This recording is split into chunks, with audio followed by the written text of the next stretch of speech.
controversial question. Do you tell pricing over the phone? A lot of people don't. A lot of people do.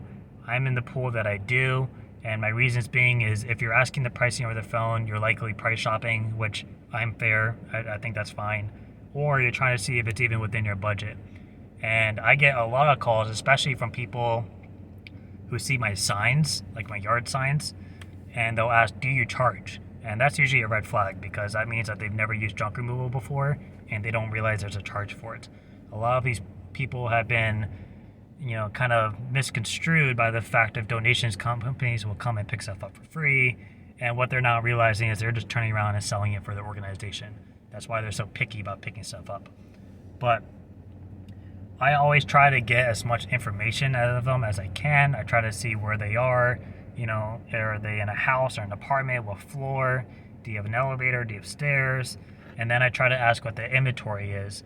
And I'll go off of my experience to kind of pull out like standard size pieces and how much is taken up in the past and give them a ballpark estimate.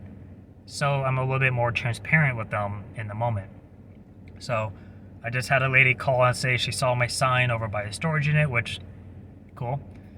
And she said, do you charge? I said, yes, I do. She said, okay, how much would it be?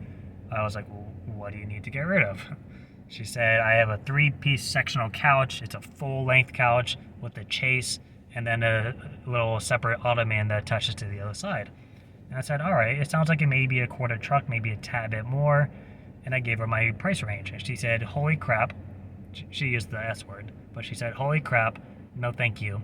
And before she hanged up, I said, no problem. I understand that, it can be a lot, but you do have other options. And I told her that you could try, if the couch is in good condition, you can try calling a few of the different donation places like the Breast Cancer Foundation or the Veterans Faith Farm or something and see if they'll come pick it up for you.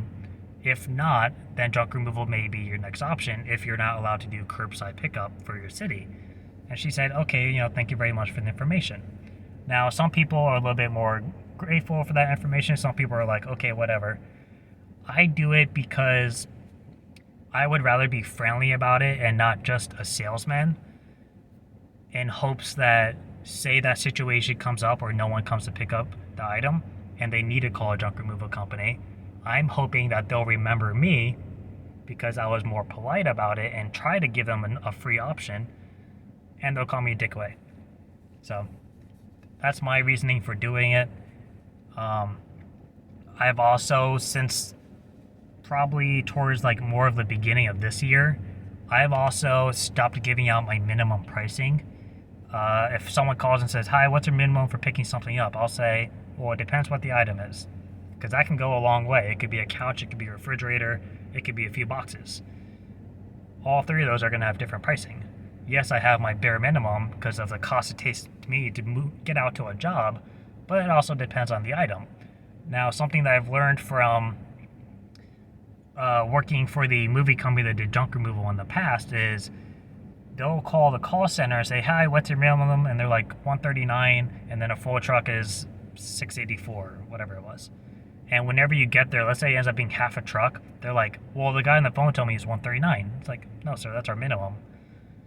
But that's the numbers that they hear. They hear the minimum price because they don't know what half a truck is. They don't know what a full truck is. They don't know how much that encompasses. All they hear is, cool, $139, got it. So I try not even to push out those numbers anymore. I'll ask them what the item is. Maybe it's just a couple of small pieces, and then I'll let them know, well, my minimum is so-and-so. And usually people are like, ugh. And I'm like, I know, but for me to come out there and do all this, it's not worth anything else. But, sometimes it may be like a couch and a love seat, and they think it's a minimum, but it's not. In reality, that's like a quarter truck. So that's something I've kind of ventured away from giving out is my minimum, unless the inventory actually sounds like a minimum pickup. I always try to give an accurate quote to be a little bit more straightforward with them and to also not screw myself over. And then, I'll get people on the phone where they really just want to know what the full truck price is. And that means they probably understand how junk removal works. They've probably done this before, and they probably have a full truck worth of stuff, in which case they're just price shopping. And I'm not going to sit there and ask them 20 questions and, drag on a 30-second conversation into 5 or 6 minutes. I'll just let them know what it is. But you'll recognize those people when they come. They'll be a little bit more straightforward and, short-worded with you.